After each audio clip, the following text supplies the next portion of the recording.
Ryan Henson, I'll give you an option. Either you get to tell me something about you that nobody knows that we get to discuss for the first time here in front of all of Henderson, or you allow me to read you one of my dad one-liners. I'm open to telling people something that they don't know about me. Let's do it. I like those better. I'm actually a recording artist, so I write and produce my own music. I also work with a friend that is a really good producer as well, but I've been doing that for, oh my gosh, 8 years now.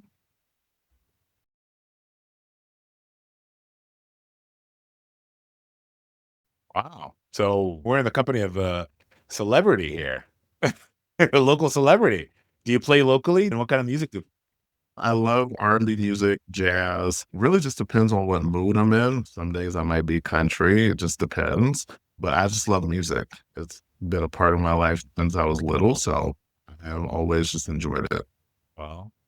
well, you never know who you're gonna run into. I gotta tell you, we're gonna make sure that we connect after this because right now the theme song is something that just came out of the sound library that came with this app, Descript. Nothing but love Descript, but still, to have a Ryan Henson original, that'd be gold.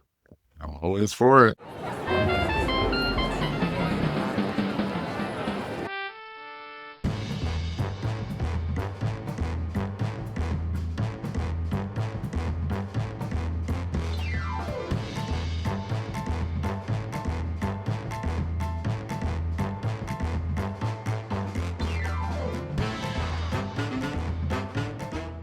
All right, let's do this. Welcome back to Hello Henderson, a very special Hello Henderson, as we're leading up to a very special on-site Hello Henderson at Chicken and Pickle for a very good cause for HopeLink of Southern Nevada at Chicken and Pickle in Henderson. And with me today is Mr. Ryan Henson to tell us a little bit more about that. Ryan, how are you? Welcome to the show. Thank you for having me. I am super excited to talk about Dink for Homeland.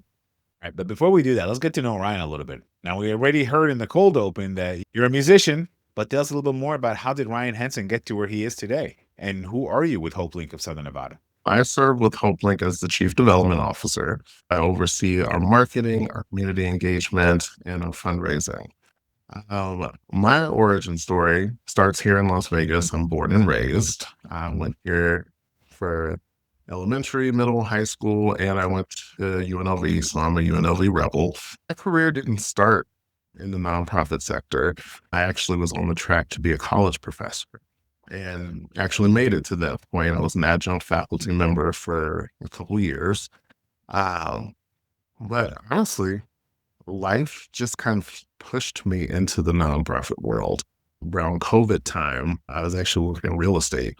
I ended up not really having a lot of business because everything was shut down. And just said, hey, I need a little part time job just to make sure everything's good. And I started working with a small nonprofit just as an admin. And I fell in love with it. I loved working with the families and I loved working with kids. And eventually I found HopeLink. And the mission of what we do really resonated with me because I have been down that road that many of our clients go through. There was an unfortunate circumstance that happened in my life. I got sick and I couldn't work. So I ended up having extra notice on my door one day, and I was able to get assistance. And it just kind of sparked something, and I wanted to do more and help more with people in those situations. So that's how I got to HopeLink. And 4 years later, here I am as one of the executives because I really am passionate about what we do, and I put my all into it. So wonderful. I wish more people can find that path that you found that wanting to help you. I'm one of the people that I love helping people out. I mean, this is why I do the show, honestly, is I get to hear from people like yourself. I get to help out people if I can. I spoke to Kristen Avellis not too long ago, and I told her my story in my younger days, bad decisions, bad life choices, and nothing too terrible. It's just, not good with money. I'm a young kid. And sometimes, you just go couch surfing or you need some help when you're down. And, I wish services like that were available to me when I was younger. But tell us a little bit more about your mission. Tell us a little bit more about HopeLink and their mission, and what should Henderson know about it, and how much does Henderson know, and what is it that they need? So our mission here at HopeLink is to prevent homelessness, preserve families, and provide hope. We really focus in homelessness prevention. Yeah, I think a lot of people don't understand the importance behind prevention. A lot of our services are implemented too late. We catch people when they're already in eviction. We catch people when they're already homeless. And we are spending far much more money to help a family recover from homelessness as opposed to preventing that homelessness from ever happening. So that's what we really put out there into the community, is really telling people the importance of prevention and why it's incredibly important to catch everyone before. We know when they have that one flat tire or a partner gets sick, whatever the case may be, whenever that extenuating circumstance happens, that's when we need to catch them, because we can help them get through that and navigate through that. But when you are living paycheck to paycheck and you have a flat tire that costs $200 that you now have to take out of your rent money, now you're in a jam because you need the car to get to work to be able to pay your bills, but you also need your bill money to fix the tire.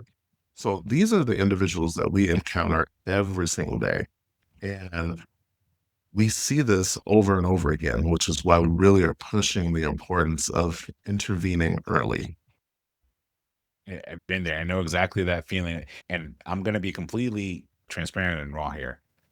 For me, and I want to speak for anybody else. For me, I think part of it when I was younger was a whole pride thing. Do you think a lot of people that end up falling into this pitfalls, for lack of a better term, is it because of pride, because they're worried about their reputation or how people perceive them, or they just didn't know? I think it's a mix. There are a lot of people out there that, one, just don't know that the resources are out there. Two, they're trying to navigate finding these resources while they're going through this traumatic experience. So I do see a lot more where people just are not sure where to go.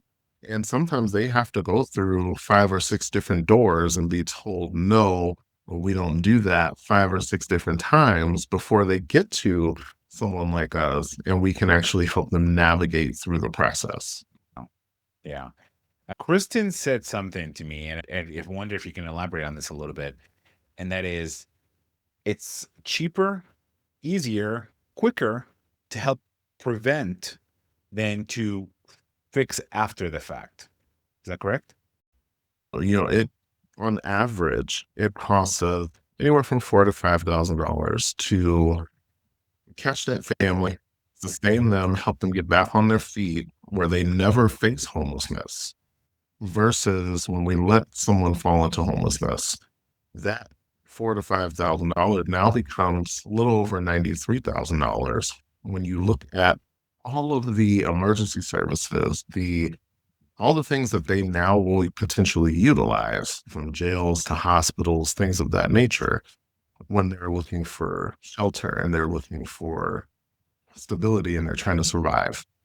That was actually a study that was done by Clark County in 2017. And when you put an inflation the calculator to it for today, it comes out to $93,000 versus the $73,000 that it was in 2017. So it is definitely more cost effective to catch it early. I want to go back to the personal part of it, how you were personally impacted by what happened, and you being with HopeLink of Southern Nevada.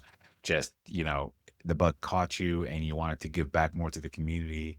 Do you have any favorite stories or favorite scenarios or favorite success stories that you said this always will stick with me?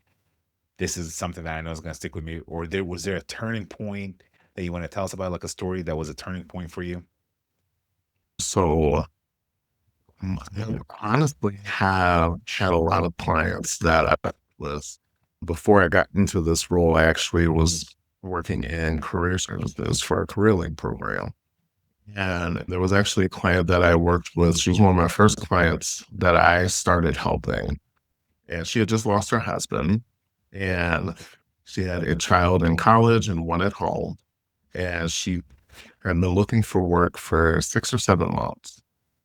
Didn't know what was going to happen. She had run through their entire savings between burying her husband and keeping the household afloat. And she came in and she was really stressed out. She's like, I don't know what to do next. But we were able to help her as far as getting her rental assistance. So she didn't have to worry about that piece for a little bit. And we were able to actually help her get employed, and she's working at one of the dealerships here in Las Vegas now. And she's been there for the last few years. And she's doing so great. And those are just one of the few. We love seeing those stories, and, we oftentimes we see them when they're at their worst in the very beginning.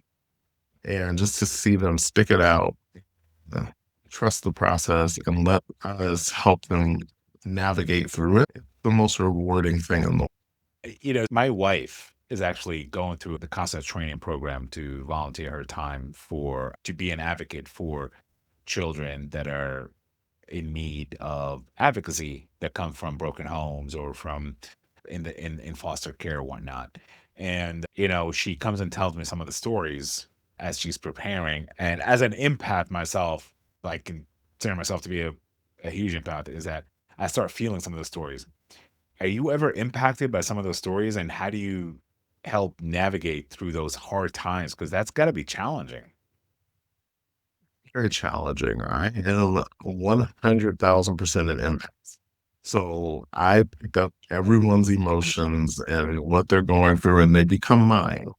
And I think I can speak for a lot of our staff members. We're all very similar. So it is definitely tough when you have a lot of traumatic and really emotionally jarring clients that you're working with every single day. And we all find our ways of escape. For me, it's music. For some of our staff, it's painting. We are very intentional about making sure that we are able to find those avenues because this is not easy work. We are in front of hundreds and thousands of people. So it's really important that our staff find that way to disconnect and reset. And we also help them with that in-house as well. We have our sunshine committee, and we take time to get away from the office and help with the relaxation and just have fun because we know that everything that we do is always high stress. I want to segue into other ways of relieving stress, but I do want to come back to that in a minute. Let's talk about, what do you want Henderson to know that they may not know about HopeLink of Southern Nevada? That we are a pillar in the community. We've been here Certainly are. for I see you 35 every years. month at Tech Alley Henderson, you guys. You're one of our sponsors, and if it wasn't for Tech Alley, I don't think I would, and Lorraine Yard, I don't think I would have ever known about HopeLink, and great stuff that you do. I'm sorry, I didn't mean to digress, but please continue. No, like we really want people to know that we're here and we want people to know the work that we're doing. And, I think we've done a good job of that over the last 2 years, but we really want people to know, hey, HopeLink's been here. We're not going anywhere. We're doing this amazing work to help our community. And we want more people to be involved in what we're doing. And despite you being a nonprofit organization, obviously, you get a lot of support from the city, the state, correct? Absolutely. We have wonderful partnerships with the city of Henderson, as well as the city of Las Vegas, Clark County. We have been partners with Clark County for quite some time, as well as the city of Henderson. So we are incredibly grateful for their support.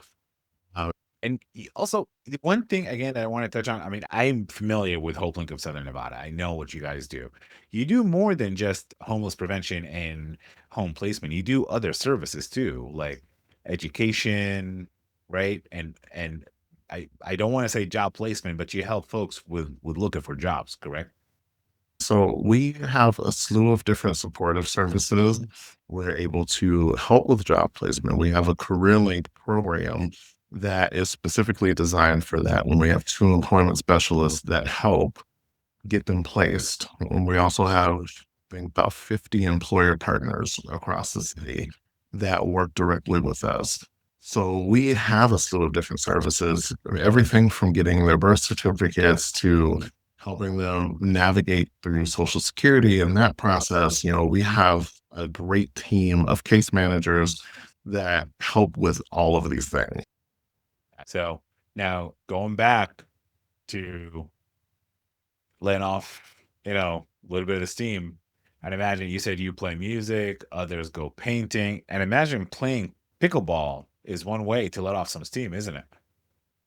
I would think so. Are you a Fun pick- game. are you a closeted pickleball aficionado? I started playing maybe about a month ago just to kind of learn a little bit about the game and try it out. So before we started doing this tournament, I really didn't know a lot about pickleball, but I enjoyed it, and it seems to get a lot of people and a lot of crowds involved. So we're just excited to see how everybody does. Well, I'm just wondering, why did you want to learn how to play pickleball out of nowhere, Ryan? Or I? So honestly, everything stemmed from this tournament and the planning of it. I had never really heard about pickleball, but when I do something, I want to say, okay, let's learn a little bit. When I'm invested in something, I want to know a little bit about it. So I just decided, again, go and just see what this is all about. And I actually enjoyed myself. So, that's where that kind of stemmed from. I can't plan a pickleball tournament and not know a little bit. So that's where it came from. What is the tournament and what are we talking about here? So it's the Dink for HopeLink Pickleball Tournament. This is our fundraiser for the year. And this is an idea that actually came from one of our volunteers and one of our supporters, Matt Phillips. His daughter Lexi actually worked with us, and unfortunately, she passed away last year. So, one of the ideas that Matt had came from the last gift that she gave him, which was a gift card for pickleball. So he texted me one day and he said, "What do you think about this? Ding for Hope Link." And I'm like, "Oh, well, okay, what is that?" And he explained, it's like, it's a pickleball tournament. It's something that I think would be really popular. We can get a lot of people, and we can turn it into a fundraiser. So I'm like, okay, I don't know anything about pickleball, but hey, why not? I'm open to this idea. So it really stems from that. And, I'm always open to doing something that honors one of our whole Point family members. And, we love Lexi, we miss her. So, we're always willing to do something that stemmed from an idea that was surrounding her. So that's where it originated from. And it's become our signature fundraiser for the year. What an amazing way to honor somebody's memory, especially somebody that you hold in such high regards. But what a fun way too to also talk to the community and say, "Hey, help us raise some money, help us do this." So I believe by the time this episode goes out, the registration is closed, right? But people can still contribute and help, right? So the registration is going to close on June 11th. But you can absolutely still participate in a 50-50 raffle. And all of those proceeds go into our programs and into the community. So that's definitely a way that people can contribute. That will be live until the actual day of the tournament. It'll actually cut off maybe about an hour before the tournament's supposed to end. But that is one of the best ways to support, because again, everything that we raise for this program is going to go into the community by way of services. We'll have the QR code right here on the screen for people to scan, and we'll put it also in the description below, the link and everything, if anybody wants to participate in the 50-50 raffle. Ryan, tell us a little bit more about the 50-50 raffle. Give us a little bit of explanation of it. What do we look forward to and all that? So with the 50-50 raffle, supporters can actually go on, they can select different tiers of how many tickets they want to purchase. I believe there's 20 tickets, 40 tickets, and then 100 tickets. And the pricing ranges from believe it's $25 to up to 100. But people can actually go on, they can purchase those tickets, and then at the end of the tournament, it'll automatically select a winner. And then that person will receive half of the total pot, and the other half will go to HopeLink. Very nice. And what are some of the prizes? Oh, I can't give you too many, but we do have a couple staycations that we're going to raffle off, as well as some pickleball related items. So we have a lot of fun items that we're going to be giving away. This is going to be a very fun event. We have the social side of it for the folks that really just want to come and play and have fun. And then there's the competitive side for the ones that really want to play and be serious. We're going to have fun for everybody. And it's just going to be an amazing community event. Yeah, just lower the intensity. Remember, this is for fun. This is for charity. Everybody's there to have a good time. All right. Exactly. So we just want to keep it all cordial. It's for a good cause. So like we're all there to have a good time. That's all. Exactly. And Yes, it's 100% fun. what day is it again? So it's on June 28th.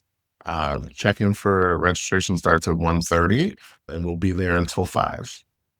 Hello Henderson will be there. We'll be doing a special Hello Henderson right there at Chicken and Pickle in Henderson, and we'll be there representing HopeLink of Southern Nevada, and we'll see if we can wrap up the show and interview the winner at the end of it all. So I believe some of your sponsors will be there. We have a slew of guests that we're looking to talk to that day. Everyone is coming out to support. We are very grateful for Chicken and Pickle for helping us with this entire thing and all of our sponsors that have been absolutely amazing in supporting this program. So we are incredibly grateful and we're just super excited to see everyone and to watch all the fun happen. Are you going to be participating yourself in the tournament? So I won't be participating in the tournament. I will be a spectator this time around. I'll be going around and talking to everyone and just really getting to know everybody and making sure everybody's comfortable and everybody's having a good time. So what I'm hearing is, Ryan, that we get to miss out on seeing Ryan Henson in his special pickleball outfit that we were planning to see that day. Yes, unfortunately, you will not get to see that. I will be working and mixing and mingling. Hey, maybe the pickleball outfit will make an appearance. Maybe I'll make an exception. That's what I'm banking on. All right. Before we do wrap up, I do want to ask you back to your cold open about playing music. Do you perform anywhere around town, and can folks check out your music somewhere? Yes, all of my music is on SoundCloud. My artist name is Inkwell Riot, so they can just search that in SoundCloud and they can listen to my music. And if you send me a link, we'll make sure we provide the link in the description as well. Absolutely, I can definitely do that. All right. What else have we not covered in this conversation, Ryan? I just really am appreciative of you getting this out there to the world. And, we want everybody to just come out and enjoy and have a good time and play pickleball for a good cause. I've met Kristen, I've met Donette, I've met a few people from home playing. I believe in what you do. And I think you said it correctly. Sometimes when you're impacted because you went through the same thing and you get to meet the folks that are helping you out, it kind of makes you want to give back to the community. You want to pay it forward. So I've been in this position before where I was either homeless or almost homeless, right? And I didn't have the knowledge to go look for the right resources at the time. But I'm glad that, there's someone out there like yourself, like HopeLink of Southern Nevada, that provide the services that you do. So it's at the very least, all I can do is just help you share the message. And I'm grateful for the opportunity. So thank you so much. Absolutely. Thank you. We appreciate you. Absolutely. All right. And how else can people reach out to you if they just want to talk to you about anything else? Yeah, so you all can visit our website, linktohope.org. You can reach out to me directly. You can reach me at r.henson@linktohope.org. I am always open and available if you have questions, if you want to learn about different ways to get involved. That is my forte, so I'm always happy to help. All right. Mr. Ryan Henson, thank you so much for being on the show. Any last words before we go ahead and wrap up? I'll just thank you, and we appreciate everything, and we hope to see you all at Pickleball. Yes, be there June 28th at Chicken and Pickle in Henderson. We'll put all the information right in the the description below. We'll put up the link, we'll put up the QR code. Be there. It's for a really good cause. Everybody's going to have a great time. We'll be there. Hello Henderson will be there. Come up and say hi. Maybe we'll put you on camera. Maybe we'll get you to talk about your experience with either Chicken and Pickle or HopeLink. We are interviewing a few more folks in the upcoming weeks leading up to the event. I believe we have Aaron coming up pretty soon. We'll talk about who Aaron is. Don't worry. We're giving us just a little bit of previews here. We're talking to Stacy from Chicken and Pickle coming up soon. So please do check out the links below. Do scan the QR code. Do show up. Talk to us. Talk to Ryan. Talk to me. Talk to anybody, and see how else you can help out, because this is for a very good cause. And beyond June 28th, check out HopeLink for additional ways you can help and give back to the community, because there are people out there in need, and you can be the reason that they are in a good home or preventing them from going somewhere they don't need to go. Once again, thank you so much for listening. Make sure you like, subscribe, comment, share this with somebody that may need it, may want to hear about it, may want to share it with somebody else. Share it at least with one person. And let's just go from there. Thank you again for listening. This is Haas, and this is Hello Henderson on Dead Sprint Radio.